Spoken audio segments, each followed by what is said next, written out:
Ова е мојата револуционерна исповед, која јас, Ѓорги Поп Христов, му ја посветувам на мојата мајка маченица Македонија и на сите нејзини синови кои се бореа со мене, заедно, рамо до рамо и пожртвувано за наша слобода. Под светата парола «Слобода или смрт», која за секогаш остана врежана во нашите глави, во чест на сите мои сореволуционери, во чест на тие големи личности, на кои борбата за слобода на Македонија и македонскиот народ им беше света. Оваа моја исповед им ја посветувам на сите дејци на кои честа и достоинството им представуваа највозвишен идеал и животен стремеж. Оваа моја револуционерна и животна голгота, која ја поминав во моите борби во Битолскиот револуционерен округ кој представуваше столб на внатрешната македонска револуционерна организација во борба за остварување на нашиот вековен стремеж, независна македонска држава. Ѓорги Поп Христов е од она плејада на македонски дејци и револуционери кои што во поранешниот комунистички систем од идеолошки причини беше минимизиран, деградиран, дистанциран и недоволно обработуван во македонската историографија. Па така може да се потенцира дека Ѓорги Поп Христов со своите револуционерни дела заслужува многу поголем и подобар статус во македонската историја. Тој е активен во предлинденскиот и линденскиот период, постлинденскиот период, периодот меѓу двете светски војни, балканските војни и остава неизбришливи страги. Односно, Ѓорги Поп Христов има над 30 годишен револуционерен стаж посветен на македонското револуционерно ослободително дело во борбата за слобода на Македонија.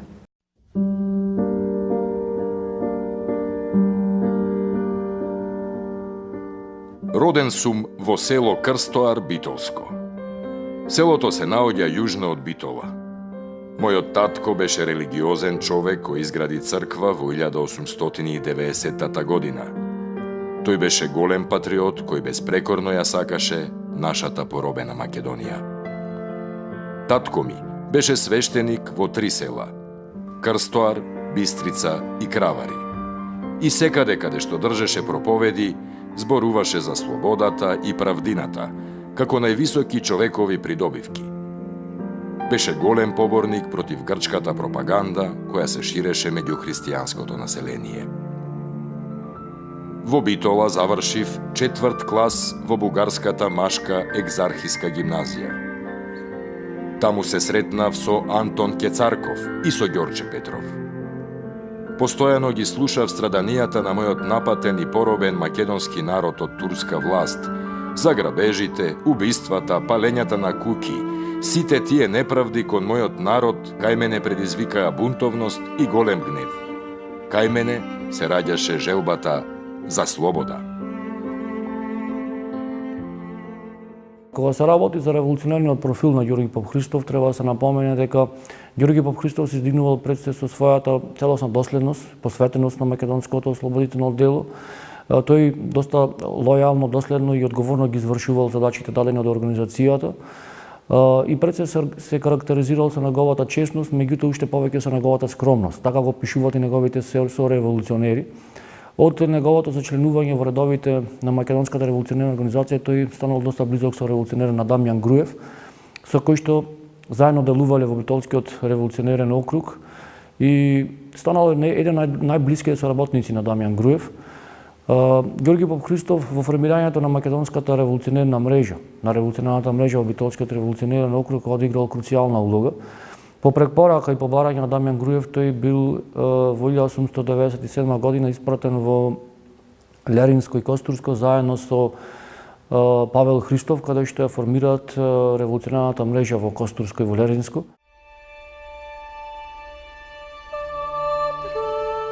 По завршувањето на гимназијата бев назначен за учител во Кавадарци, каде се запознав со неколку членови на окружниот комитет на организацијата, меѓу кои и со раководителот Никола Хрелев.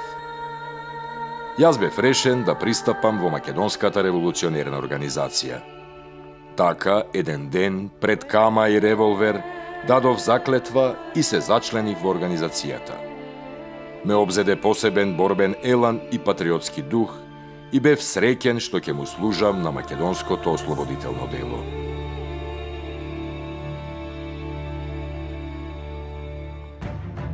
Еден ден се сретнав со Дамјан Груев и Петар Попарсов. Таа средба со Груев ми остави силен впечаток и толку ме воодушеви што не мислев на ништо друго освен на револуционерното дело. Целосно се предадов на идејата за ослободување на нашиот поробен македонски народ. Тогаш немав повеќе од 20 години. Бев заколнат дека ќе му служам на народот, на Македонија и на нашето свето дело. Во текот на 1900 година, по препораки на повисоките структури на организацијата, конкретно на Гоце Делчев, во Леринско ќе биде испратен Георги Иванов, познат како Марко Лерински, кој што ќе биде испратен од Четничкиот институт на самата организација, кој што ќе биде формиран од Гоце Делчев, институт кој што ќе врши воена обука на самите чети на организацијата, но што ќе подготвува македонски дејци и револуционери за борба базирана на војните правила, на борбениот морал и на војната доктрина. Па така Ѓорги Попхристов заедно со Марко Лерински постојано крстосуваат низ леринските села и низ Леринско и извршуваат обука на македонски дејци, револуционери, на македонски комити. И со Марко Лерински има доста добра организациона дејност во Леринско-Костурскиот дел. По попставревата афера, кога Даме Груев паѓа в затвор, преку тајно шифрирано писмо бев поставен лично од Груев за раководител на Битолскиот револуционерен округ. Дамјан Груев имаше голема доверба во мене и тој од затворот преку строго доверливо и конспиративно шифрирано писмо ме назначи за раководител. Меѓутоа и покрај тоа што Груев беше в затвор, преку тајни конспиративни писма добро комунициравме. Јас максимално ги извршував работите, понекогаш не спиев со денови и посветено работев како раководител на Битолскиот округ. По доаѓањето на Гоце Делчев во Битола, уште повеќе ја зацврстивме револуционерната мрежа. Делчев ни кажа дека се води борба помеѓу врховистите и централистите. Доаѓањето на Делчев во Битола веднаш се почувствува. Започна засилување на револуционерниот дух во округот. Нарасна борбеното настроение и уште подобро ги организиравме каналите за вооружување. Револуционерната дејност стана поефективна, поактивна. Формиравме и атентаторски групи, а ги снабдувавме нашите луѓе и со револуционерна литература. Во текот на 1900 година, во Битола како војен ревизор на четите доаѓа Гоце Делчев, кој што вршел обиколка низ целата Македонија. Тој се сретнал со Ѓорги Попхристов, имал интензивирани средби и во текот на 1900 година, 1901 година, Гоце Делчев обавува значителни контакти и со Ѓорги Попхристов и со други представници на организацијата во Битола и Битолско. Во овој период Делчев бил сместен во куќата на Михаил Ракиџиев во Битола, а исто така Делчев присуствувал и на окружниот комитет на Битолскиот окружен комитет, каде што била и потврдена одлуката дека Ѓорги Попхристов е назначен за раководител на Битолскиот револуционерен округ, а било формирано и ново раководно тело во кое што покрај Попхристов влегуваат и Ѓорги Сугарев, Ацо Дорев, Ѓорги Пешков, Кирил Јанстас Лозанчев и други македонски дејци и револуционери од Битола и Битолско. Ѓорги Попхристов во овој период заедно со Гоце Делчев заминува низ Леринско и Костурско, каде што извршуваат војна ревизија на четите на самата организација.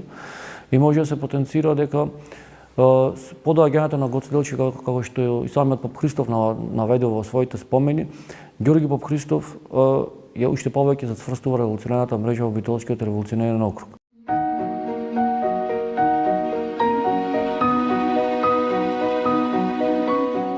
Во предилинденскиот период се позачестени беа судирите помеѓу врховистите и централистите, кои имаа различен концепт, но и цели во борбата. Ние свативме дека борбата во Софија помеѓу врховистите и централистите е од принципиелен карактер, со цел да се зачува чистотата на ослободителното дело, како што и секогаш ни велеше Делчев. Ние во Битола со внимание го следевме судирот помеѓу централистите и врховистите, но не се вовлековме во тие судири, туку ја продолжувавме борбата против вековниот непријател, османлиската власт.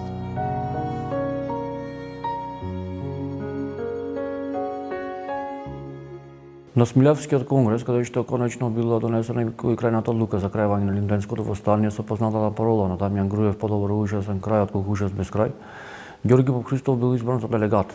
Односно на Смилевскиот конгрес донесена одлука Ѓорги Попхристов да биде избран за начелник на восстаничкиот штаб на Леринската револуционерна колија и така по избавнувањето на восстанието тој делува во Леринско.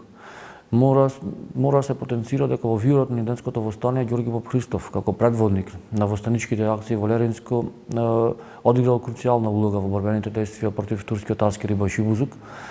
Како начелник на восстаничкиот штаб на Леринската револуционерна колија под директна команда и под директно раководство на Ѓорги Попхристов ќе бидат и четите на војводите Михаил Чаков, Александар Турунџев и Леко Џорлев, со кои што има значителни успеси против турскиот аскер и Башибузук, му нанеле голем удар на турската војска на Башибузукот во Леринско, каде што биле разрушени голем број на турски воени објекти, на турски кули, а особено е позната акцијата која во текот на восстанието во 1903 година таа е познатата акција која Ѓорги Попхристов, заедно со четите на војводите Михаил Чаков и Александар Турунџев и Леко Џорлев, предводат 200 комити и ја нападнале Леринската железничка станица во селото Екшису, при што ја разбиле и разрушиле целата железничка станица. Во втората фаза на Линденското восстание Ѓорги Попхристов бил присутен и во одбраната на Невеска, заедно со четите на Васил Чекаларов, Иван Попов и Лазар Поптрајков. Со тоа може да се потврди дека Ѓорги Попхристов имал доста добра корелација со Костурската револуционерна мрежа и со Костурската револуционерна колија. Исто така во овој период Ѓорги Попхристов учествува во битките против турскиот аскер и Башибузук во селата Буф, Ерменско и Витоша.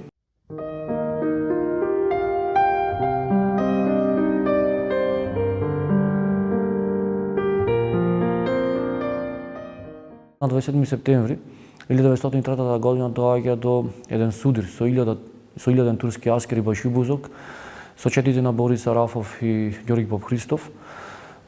Четите на Сарафов и Попхристов броеле околу 60 души. Тие успеале успешно да ја разбијат турската војска, да се повлечат и со минимални жртви да им нанесат удар на турските војски.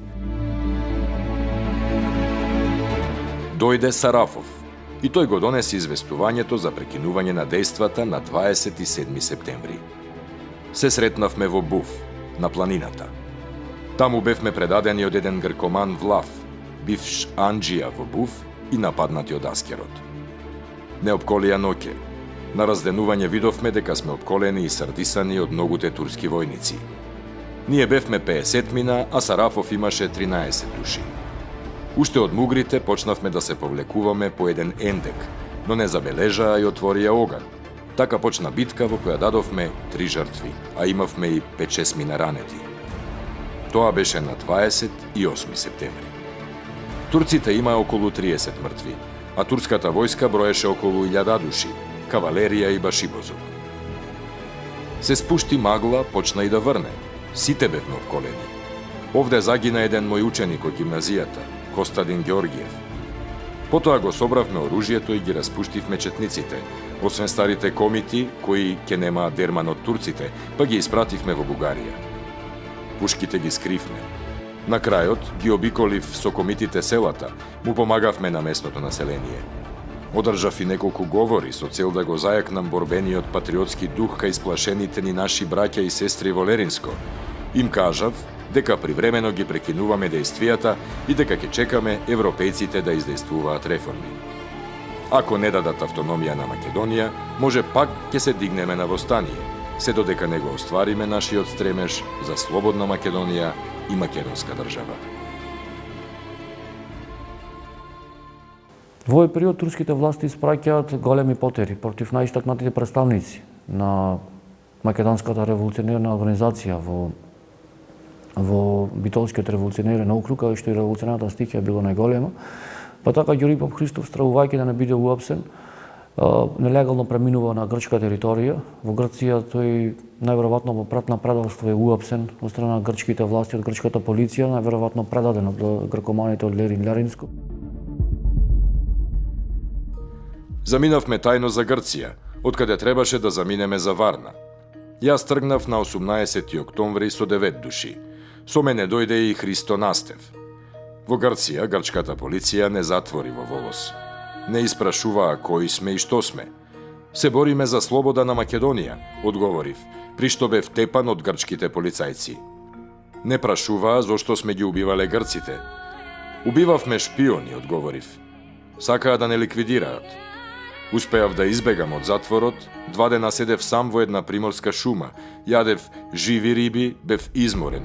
Грчката полиција беше присутна насекаде. Одвај успеав да дојдам до Атина. Од Атина со параход преку Егејското море стигнавме во Варна.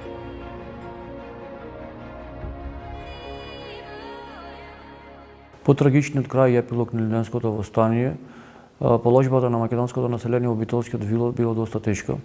Турските власти презеле низ од мазнички акции врз македонското население во Битолскиот вилот и во Битолскиот револуционерен округ, бидејќи револуционерната стихија, борбениот занес и воените действија на македонските востаници во Битолскиот револуционерен округ биле најголеми и може да се потенцира дека од тие причини одмаздите на турскиот аскер и Башибозок биле најголеми и неприсутни во Битолскиот револуционерен округ и во Битолскиот вилет. Па така голем бил бројот на пожарени села. Турските власти се одмаздувале палејќи села, биле извршиле големи грабежи. Теророт и репресијата врз македонското население биле секојдневни. Голем број на македонски револуционери кои што биле фатели во востаници биле ликвидирани, убиени, а голем бил бројот и на млади македонски девојки кои што биле обечестени. Па така, бранот на македонски бегалски маси, кои што емигрирале кон Бугарија и другите земји, бил секојдневен. Во таква констелација на односите во Битолскиот вилет доста била тешка и положбата на македонската револуционерна организација. Македонското револуционерно движење во извесен период било деморализирано.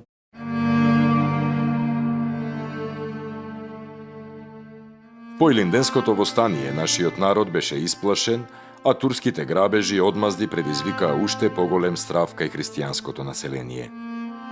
Имав средби со многумина наши војводи и луѓе од организацијата. Јас на сите собири бев категоричен да ја продолжиме борбата. Ѓорги Попхристов, не можејќи да го гледа како страда својот поробен македонски народ, повторно се враќа од Бугарија во преминува поробена Македонија и доаѓа повторно во Битолско, каде што заедно со најтврдокорните дејци на македонското револуционерно движење Дамјан Груев, Христо Зунов, Ѓорги Сугарев, повторно започнуваат да го возобновуваат и да го консолидираат Битолскиот револуционерен округ. Во послилинденскиот период, по трагичниот крај на Илинденското востание, се позачестени биле влијанијата на соседните пропаганди. Конкретно во Битолско и во Битолскиот револуционерен округ се повлијателни биле српската и грчка вооружена пропаганда. Па така, по неколку советувања на македонски дејци и револуционери во Битола и Битолско, меѓу кои бил Ѓорги Попхристов, било донесена одлука за свикување на конгрес. Па така, во текот на 1904 година, е свикан Прилепскиот конгрес на самата организација, кој што бил подвижен конгрес. Прилепскиот конгрес на организацијата представувал конгрес на кој што присуствувале Даме Груев, Ѓорги Попхристов, Ѓорги Сугарев, Христо Зунов, Ѓорче Петров и други македонски дејци и револуционери. Била со гледа на самата положба на македонското население, македонското револуционерно движење, самата организација, било донесена одлука да се започне со повторно консолидирање на револуционерните окрузи и започнување повторна борба се до крајно извојување на крајната цела автономија на Македонија. На Прилепскиот конгрес така биле донесени посебни одлуки за борба против грчката и српска вооружена пропаганда и вооружена борба против врховистичките чети кои што навлегувале од Бугарија. Па така Ѓорги Попхристов бил избран за војен ревизор во Леринско и Костурско. Па така тој веднаш заминува за за Леринско, каде што води безкомпромисни борби против грчките андарти, кои што постојано навлегувале во последниот период во Леринскиот и Костурскиот дел, каде што извршувале голем број на злостварства и убиства врз македонското население. Грчките андарти опожурувале голем број на македонски села. Па така Ѓорги Поп Христов им нанел тежок удар на грчката вооружена и пропаганда во Леринско. Исто така во текот на 1904 година Ѓорги Поп Христов бил присутен во Битола заедно со Христо Зунов, битолскиот револуционер Тодор Златков и Ѓорги Сугарев. Тие постојано крстасувале низ Битолско. Во овој период Ѓорги Поп Христов заедно со Христо Зунов биле сместени во битолската населба Јенимале, која што според турските дефтери документи представувала една од најреволуционерните комитски мала во самата Битола. Имено како што наведуваат и самите турски документи, најреволуционерни мала биле Јенимале и Бајрот, каде што се групирале постојано македонски револуционери комитаџи.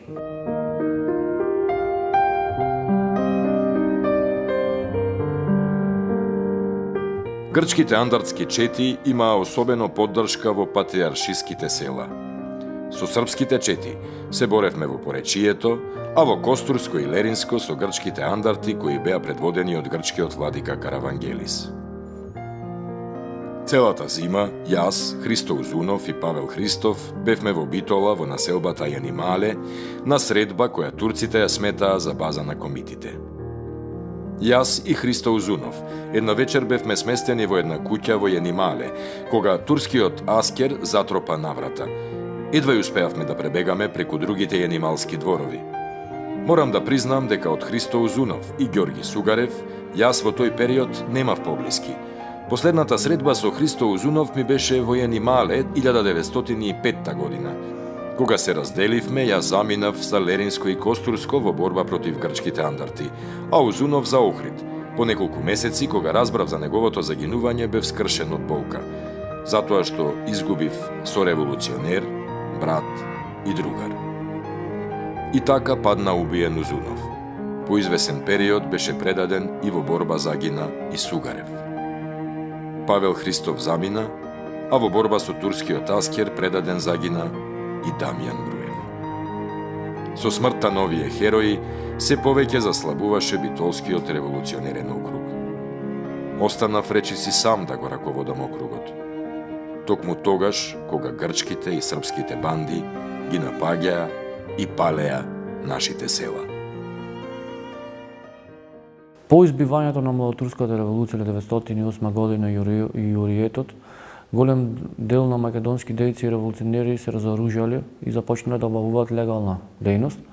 Па така Ѓорги Поп Христов се враќа во Битола и започнува да води легална дејност. Тој бил назначен за учител на Бугарската екзархија во Битола. Меѓутоа, со самото воспоставување на младотурската власт, младотурците започнале да ги прогонуваат старите дејци на македонската револуционерна организација, меѓу кои бил прогонуван и Ѓорги Поп Христов. Така голем бил бројот на репресирани, затворени македонски револуционери од страна на турските власти. И во текот на 1909 година Ѓорги Поп Христов бил уапсен од страна на малотурската власт. Извесен период бил сместен во битолскиот затвор, а потоа однесен и во затворот Подрумкале, каде што бил изложен на невидени маки, бил окован во пранги и бил строго малтретиран и репресиран од страна на малотурската власт. Младотурците барале да извлечат информација од Ѓорги Поп Христов, да ги предаде неговите сореволуционери. Посебно тој бил обвинет дека повторно дека бил во соработка со четите на Тодор Александров и Благој Крстов Беринчето, кои што и по Младотурската револуција ја продолжиле нивната дејност, не се разоружале, ја продолжиле борбата за целосно протерување на турците и извојување на полна политичка автономија на Македонија.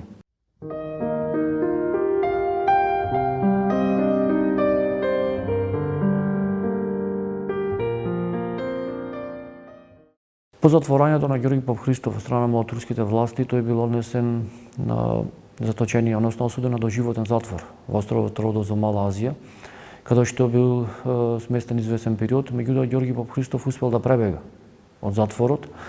Па така преку Дарданелите, преку Марморното море со параброд се вратил пребегал во Бургас.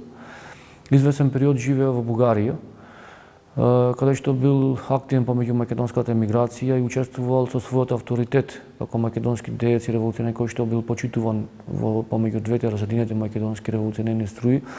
Учествувал во помирителната комисија, комисија која што ќе биде формирана за помирување на двете македонски револуционерни струи кои што ќе бидат разединети, ќе бидат исконфронтирани меѓу себе.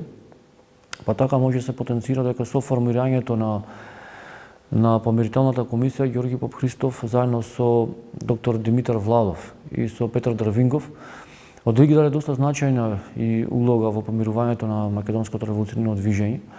Во текот на 1911 година е формиран новиот централен комитет на ВМОРО, во кој што влегуваат Тодор Александров, Петар Чулев и Христо Чернопеев.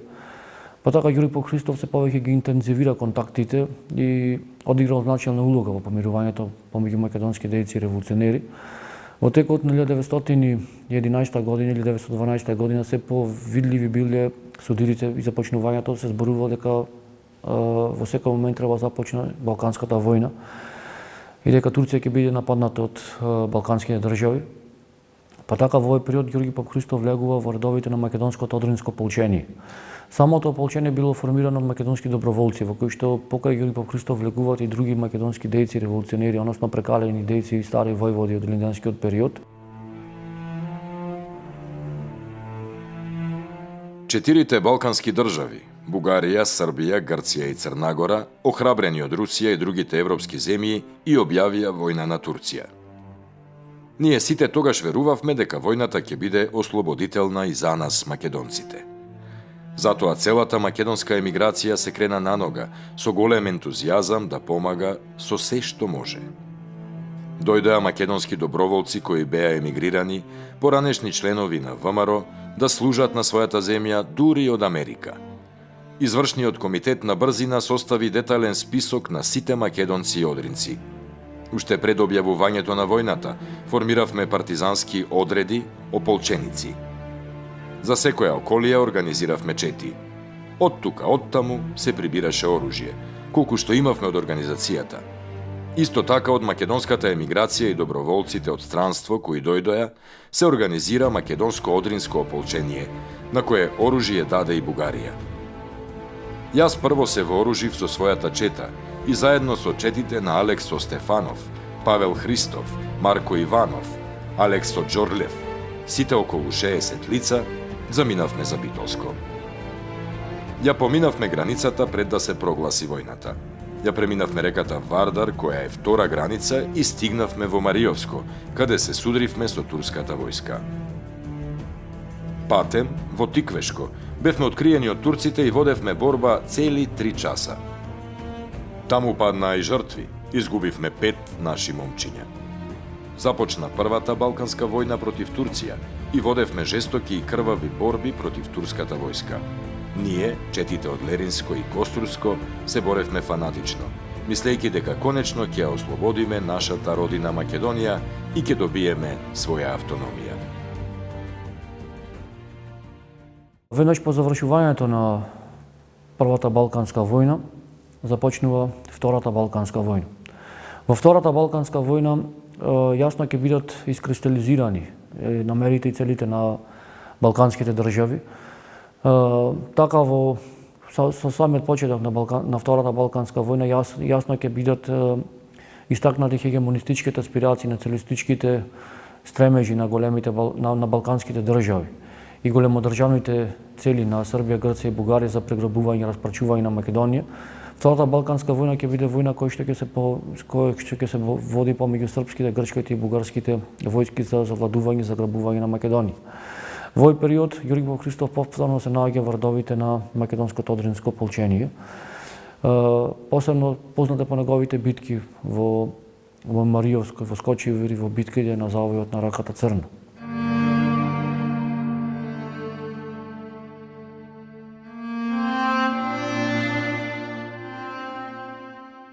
По завршувањето на меѓусојузничката војна и Букурешткиот мировен договор, кој беше одржан на 10. јуни 1913 година, доаѓа до поделба на Македонија меѓу трите балкански држави – Србија, Грција, Бугарија и новоформираната албанска држава. Ние македонците бевме протерувани од своите родни огништа. Грците почнаа етничко чистење и протерување на нашите браќа и сестри од Егејска Македонија. Централниот комитет на ВМОРО, предводен од Тодор Александров, испрати протестно писмо против поделбата на Македонија. На 11. август 1913 година, само 2 дена по подпишувањето на Букурешткиот мировен договор, Централниот комитет на ВМОРО, предводен од Тодор Александров, донесе решение за обединување на сите разединети струи и започнување дипломатска и вооружена борба за ревизија на Букурешткиот договор, прогласување на автономна Македонија. Професорите Љубомир Милетиќ, Александар Балабанов, Иван Ѓоргиев и други беа испратени од Тодор Александров да ги посетат владите на големите сили и во името на организацијата побараа ревизија на договорот со цел Македонија да се осамостои во една политичка целина под меѓународни гаранции. Во спротивно, мир на Балканот не може да има и ВМРО ќе ја продолжи својата борба. Поделбата на Македонија по Букурешт 1913-та многу ме погоди. Мислев дека ми се скршија и срцето и душата и дека мојата земја ја погазија нови окупатори. Наместо да се случи посакуваната слобода, нашата родина Македонија со Букурешткиот договор беше одново поробена и раскината помеѓу Грција, Србија и Бугарија. Таа војна и нанесе најголем удар на македонската кауза и ослободителното движење. Организацијата и сите стари борци и војводи бевме подготвени да се бориме против новите поробувачи на Македонија.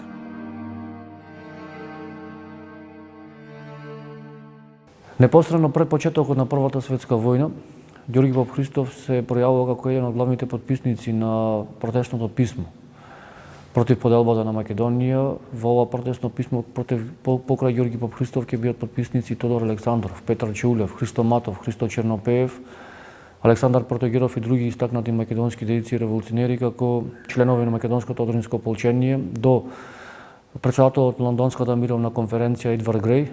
И ова протестно писмо ќе биде испратено и до главните представници на големите сили, кои што били Австро-Унгарија, Германија, Франција, Англија и Русија, во кои што ќе се протестира против теророт, репресијата и протерувањето на македонското население на неговите родни огништа и ќе се бара во духот на цивилизацијата и на целиот родолюбив свет да се прогласи автономија на Македонија.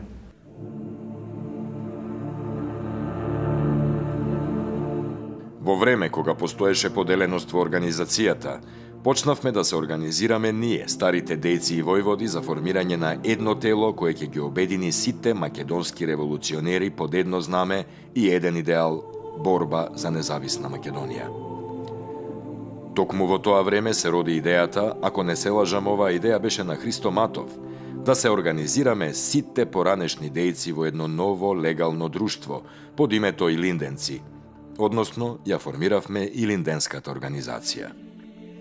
При основањето на ова организација, еден од главните иницијатори и организатори бев јас.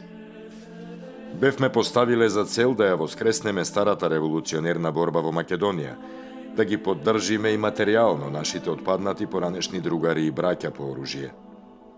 Преку воскреснување на минатото, да докажеме и на едните, и на другите дејци, дека ништо ново не откриваат доколку водат братоубиствени борби, иако пролеваат братска крв.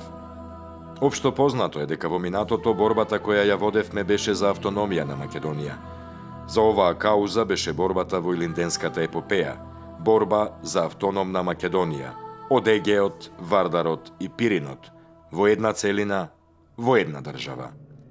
Конкретно на Версајската мировна конференција биле потврдени одлуките на Букурешткиот мировен договор и врз база на тие одлуки Македонија станува поделена и распарчена помеѓу балканските држави, Србија, Грција, Бугарија и новоформираната албанска држава. Единствена земја која што е протежирала на некој начин автономијата на Македонија била Италија, во дрена фаза Англија. Македонската емиграција била најмасовна во Бугарија, па така и најголемиот дел на македонски револуционерни кадри се наоѓале во овој период по Првата светска војна во Бугарија. Ѓорги Попхристов во овој период со својот авторитет делува помеѓу македонската емиграција во Бугарија, каде што делува и е активен во помирувањето на македонските револуционерни сили. Мора да се потенцира дека македонското револуционерно движење во овој период е доста разединето. Па така со својот авторитет Ѓорги Попхристов повторно се вклучува во неколку помирувачки комисии.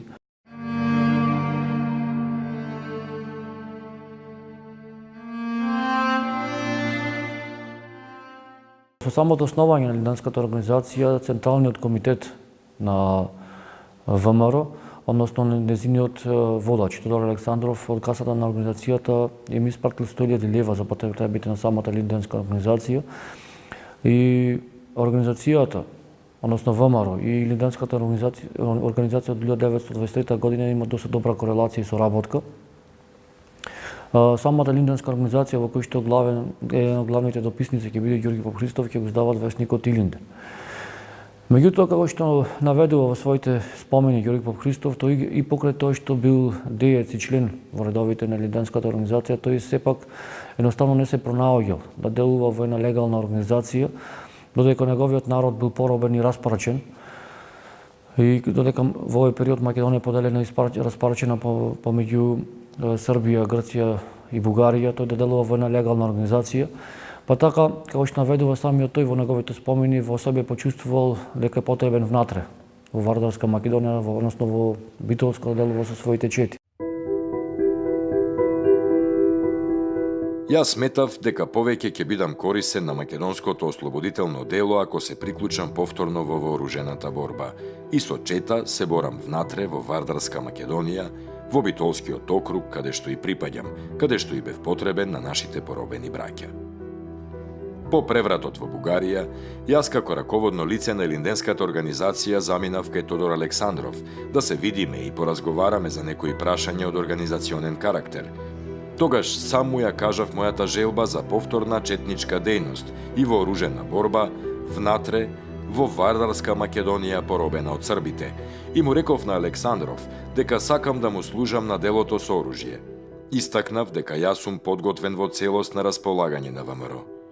На Александров му реков дека повеќе не можам да седам во Бугарија, сакам борба внатре каде што припаѓам, во Битолско, за да се борам против новата окупаторска власт на кралството СХС. Ѓорги Попхристов заедно со Петар Шанданов го возобновуваат Битолскиот револуционерен округ и во овој период ВМРО имало склучено договор со Италија под притисок на италијанските власти. Челите на ВМРО делувале од албанска територија, односно од територијата на Албанија постојано навлегувале во Вардарскиот дел на Македонија, каде што се содрувале со војските и жандармеријата на кралството СХС.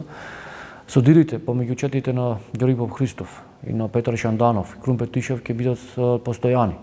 Тие постојано од областа Томорос, која што ќе биде неутрална зона помеѓу кралството СХС и Албанија, помеѓу Струга и Дебар, ќе делуваат во тој регион и од тој регион постојано ќе навлегуваат во Вардарскиот дел на Македонија, ќе извршуваат низачетнички акции против српската војска и полиција во Битолско, Ресенско, Демирхисарско и ќе навлегуваат и на грчка територија, односно во Егејскиот дел на Македонија, каде што ќе делуваат и четите на војводата Митја Чегански. Јас со мојата чета, Крум Петишев и Петар Шанданов, имавме обиколка и подготовки на акции во Кичевско и Охридско. На 3 јуни 1923 во селото Козица, каде што имаше навлезено српска потера. Имавме судир, но се излековме без жртви. Со Петар Шанданов и Александар Стефанов организиравме атентат врз српскиот началник во Охрид, кој беше многу суров кон македонското население. На еден наш комите од организацијата, Максим Стрезов, началникот ја малтретирал и ја обесчестил сопругата, па така Максим Стрезов сам се нафати да го изврши атентатот за и лично да се одмасти. Утредента во Белица налетавме на српска жандармерија, започна престрелка. Разбравме од селаните дека и другите села доаѓаат потери за да не гонат. Во текот 1923 година Четите на Георги Попхристов, Петар Шенданов, Крум Петишев, Александар Стефанов во областа Томарос ќе свикат окружен конгрес на Битолскиот револуционерен округ. На овој конгрес ќе биде избрано новото ръководно тело и ќе бидат донесени посебни одлуки за вооружена дејност и борба против властите на кралството СХС и против грчките власти. Меѓутоа на овој конгрес ќе биде инфилтриран и шпион меѓу самите дејци, кој што претходно бил член на самата организација. Тој бил Атанас Неречето, кој што ќе предаде самата организација на српските власти, па така потери ќе бидат испратени против четите на самата организација и започнуваат силни потери и од грчка страна, меѓутоа и од српските власти. Четите на ВМРО предводени од Георги Попхристов, Петар Шенданов и Крум Петишев започнуваат престрелки со српската жандармерија и полиција и одва испеале да се повлечат на албанска територија, а таму со параброд преку Јаданското море да замине за Италија, повторно се вратат во Бугарија. На 4 март 1924 година испратив циркуларно писмо до раководителите на ВМРО во Битола и Битолско, односно еден апел до сите патриоти и стари борци да се приклучат во редовите на ВМРО во борбата против новите поробувачи. Јас со мојата чета, заедно со Пецо Трајков, Шанданов и Крум Петишев, во овој период неуморно крстосувавме во Македонија под српска власт, го обиколувавме Демир Хисарско и Охридско, каде подолго време подготвувавме атентат врз српскиот началник во Охрид. Во Охридско бевме разоткриени. Српските власти испратија силна потера. Беше испратена и жандармерија од Битола. Со нашите чети пребегнавме во областа Томорс, која е помеѓу српската и албанската граница, и оттаму во Италија.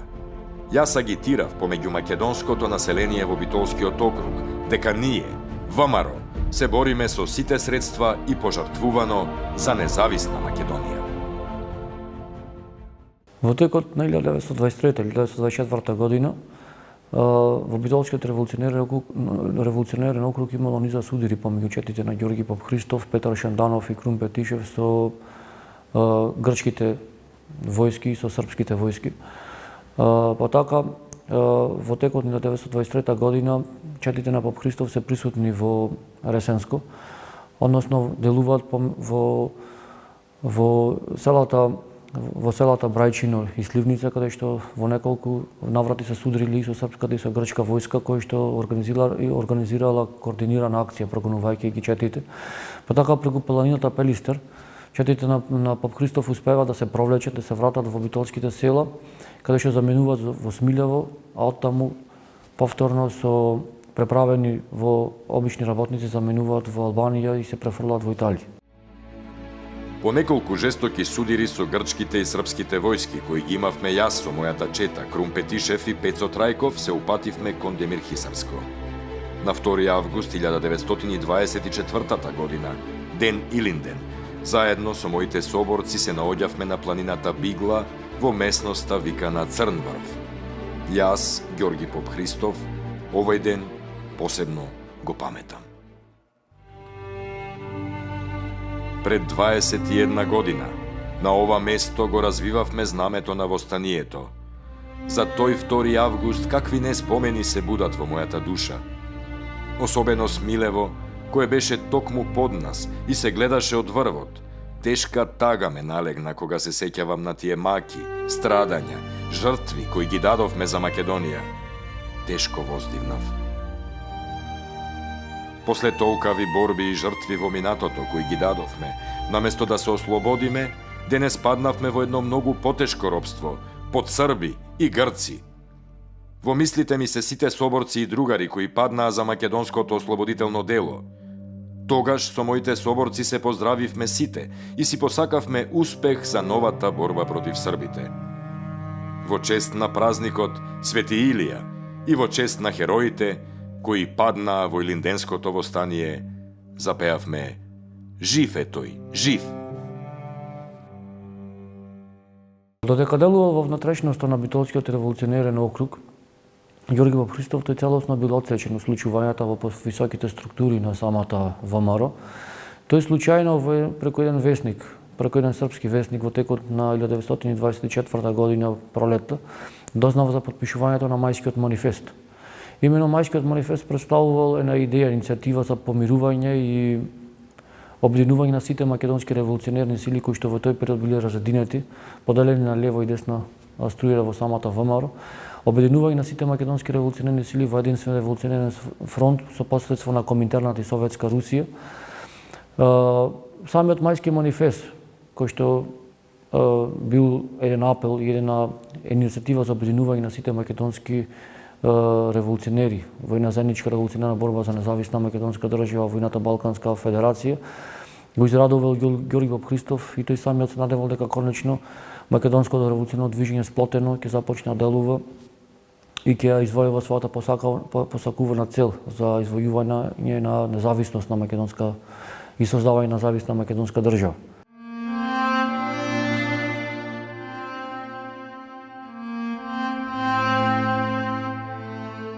На 6 септември 1924 година Ѓорги Попхристов престојувал во Италија, во градот Бари, каде што случајно од еден вестник, италијански вестник, дознал за убиството на Тодор Александров. По убиството на Тодор Александров, врдовите на македонското револуционерно движење настанале дополнителни потреси. Односно, целата таа идеја и цели сите напори кои што биле вложени за обединување на македонските револуционерни сили пропаднале. Повторно започнале меѓусебните судири помеѓу македонските револуционерни сили од левата и десната провиненција на самата ВМРО. И сите обиди за обединување на македонското револуционерно движење доживеале тежок колапс. После убиството на Тодор Александров, сите македонски дејци револуционери заменуваат за Бугарија, каде што во Петричкиот округ требало да биде свикан конгрес.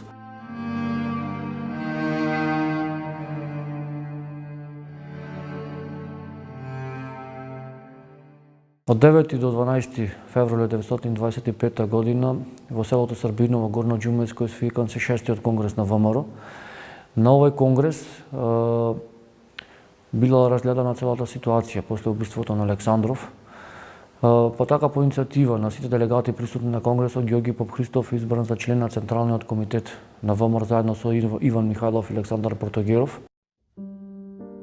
На 6-тиот конгрес на ВМРО, кој се одржа во селото Србиново, во Горна Џумаја, бев избран за член на новиот Централен комитет заедно со Иван Михајлов и Александар Протогеров.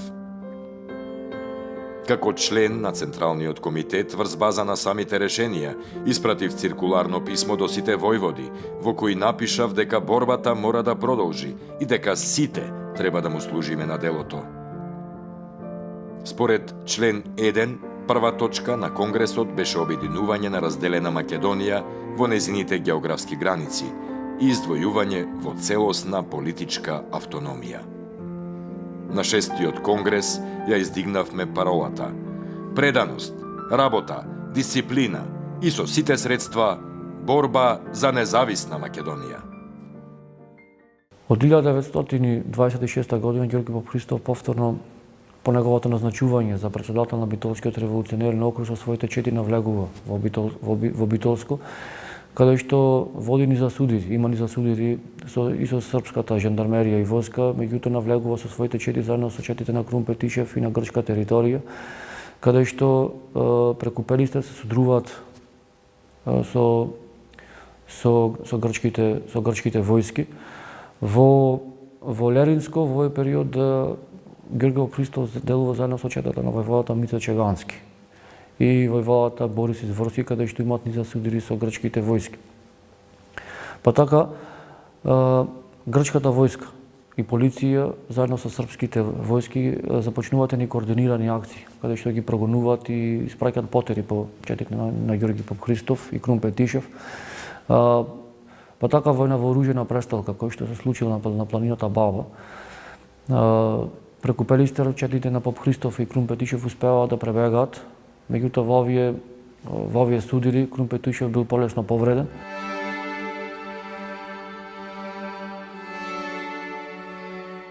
Ѓорги Попхристов неуморно крстосува и делува во Битолскиот револуционерен округ со самата организација на ВМРО.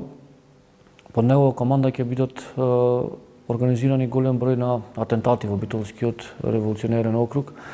Па така во текот на 1926 година, во месец јули, во Битола ќе бидеше да извршен атентат врз редакторот на вестникот Јужна звезда Спасој Хаџипоповиќ, кој што бил голем негатор и голем поборник против ВМРО како организација и против четите на самата организација, потекнувајќи ги властите на кралството СХС да ги апсат и да ги прогонува четите на ВМРО и постојано вршел и шпионажа и предавства на видни македонски семејства и фамилии кои што ги обвинувал дека соработуваат со самата ВМРО. И од тие причини и српските власти преземале голема репресија во македонското население, во Битола и Битолско. Во 1926 година се потврдува дека во Корча, подмитени од српскиот конзул, некои албанци го предадоа војводата Петар Трајков, член на ВМРО. При неговото апсење, кај него беа пронајдени и доста важни писма од револуционерната мрежа на Битолскиот округ. Низ цело Ресенско и Битолско српските власти почнаа да вршат апсења и затворања. Беа затворени околу 30 граѓани и селани. Некои од повидните граѓани, србите без никаков доказ и повод ги стрелаа. Такви случаи имаше и во Ресенско. Пред зимата 1926 јас продолжив да действувам во внатрешноста на округот. Вршев засилена пропагандна дејност и агитација помеѓу нашиот народ за ослободување од србите и грците во Битолскиот округ. Испратив одредена сума пари за нашите затвореници, заточеници во Солун, Битола, Кожани и други места, а испратив известна сума пари за издржување на семејствата на затворените членови на ВМРО во округот. Додека Ѓорги Попхристов делувал во внатрешноста на Вардарска Македонија, односно во Битолскиот револуционерен округ, каде што постојано со четите на Крум Петишев, Александар Стефанов и Петар Шанданов водат борби против жандармеријата и војска на кралството СХС и против грчките војски. Во Бугарија пак се повеќе доаѓа поларизација во редовите на ВМРО и се повеќе ќе бидат интензивирани пресметките, физичките пресметки помеѓу приврзаниците на михајловистичката струја и на протегероистичката струја на ВМРО. Физичките пресметки и убиства ќе бидат секојдневни. На улиците во Софија постојано ќе се убиваат меѓу себе приврзаниците на михајловистичката и протегероистичката струја на самата ВМРО. Па така Ѓорги Попхристов како припадник на протегероистичката струја на ВМРО во 1928 година заедно со Петар Шанданов подпишуваат едно протестно писмо против Иван Михајлов, обвинувајќи дека на самоволен начин преземал и ликвидирал македонски дејци и револуционери. Во протестното писмо кое што било подпишано од Попхристов и Шанданов, тие го обвинували Иван Михајлов дека на самоволен начин, без одлука и без консултација со Ѓорги Попхристов како член на Централниот комитет извршил низа убиства врз видни македонски дејци и револуционери кои биле заслужни за македонското ослободително дело. Особено после ликвидацијата на Александар Протогеров во 1928 година, кој што ќе биде извршена по иницијатива, односно по наредба на Иван Михајлов, се повеќе ќе кулминираат меѓусебните судири помеѓу приврзаниците на михајловистите и протогеровистите. Во текот на 1929 година Ѓорги Попхристов е еден од главните иницијатори за формирање на така наречената помирителна комисија, во кој што ќе влезат представници на михајловистичката и на протогеровистичката струја на самата ВМРО со посредство на Националниот комитет на македонските братства. До убиството на Александар Протогеров, сите ние очекувавме дека ќе дојдеме до некакво разбирање со Иван Михајлов и дека ќе свикаме конгрес. Јас, Шанданов и Парличев се залагавме да се задржи единството во ВМРО. Но од друга страна, Михајлов почна со убиства. Со таквите постапки направи штета, го наруши уставот и правилникот на организацијата. По убиството на Александар Протогеров, јас и Петар Шанданов излеговме со комунике и протестно писмо до Иван Михајлов поради убиствата кои ги преземаше. Во комуникето до Михајлов наведовме дека со овие внатрешни убиства се уништува борбениот морал и дух на македонските револуционери. Во писмото до македонската емиграција истакнавме: ВМРО е народна и масовна организација на македонското население без разлика на вера и народност. Како и во минатото и денес, ВМРО се залага за обединување на Македонија во една самостојна независна држава. Борбата на македонските револуционери е внатре, во поробена Македонија, со своји чети, со идеи и пожртвуваност. По повикувањето на Ѓорги Попхристов од редовите на ВМРО, тој останува да живее во Бугарија. Целиот свој живот Ѓорги Попхристов му го посветил на македонското револуционерно ослободително дело. Во своите тајни шифри преписки со самата организација, со своите сореволуционери, во циркуларните писма тој се среќава под псевдонимите Форов, Бистров или Ѓорги Крстарецот. Со својата револуционерна дејност посветена на македонското револуционерно ослободително дело во борбата за независна Македонија, Ѓорги Попхристов има еден над 30 годишен револуционерен стаж, целосно посветен на македонското револуционерно ослободително дело. Ѓорги Попхристов бил македонски деец кој постојано се стремел да ги обединува македонските револуционерни сили во борбата за независност на Македонија. Тој пред се во својот револуционерен профил се карактеризира со својата скромност, доследност и целосна посветеност на македонското ослободително дело. И со својата револуционерна голгота и со својата револуционерна попеја посветена борбата за независна македонска држава, Ѓорги Попхристов го заслужува пиедесталот во македонската историја. Кон средината на февруари 1930 година, јас и Кирил Парличев бевме приведени од агенти на бугарската полиција. Предпоставувам дека зад нашето затворање своја улога имаше Иван Михајлов, кој беше доста близок со премиерот Андреј Љапчев. Од бугарската полиција бевме принудени да подпишеме декларација во која ќе потврдиме дека се повлекуваме од редовите на ВМРО. Не убедуваа дека само на таков начин ќе запрат меѓусебните крвопролевања. Така, принуден од бугарските власти, ја подпишав декларацијата, со која потврдував дека се повлекувам од македонското револуционерно движење, бидејќи не сакав да бидам дел од меѓусебни убиства. Не сакав македонец да пролее крв на македонец. Бев разочаран од сето тоа случување. Бев разочаран од натрешното неединство во нашето движење. Повеќе од 30 години и служам на мојата напатена родина Македонија, за нејзина слобода. Мојот живот е посветен на македонското ослободително дело.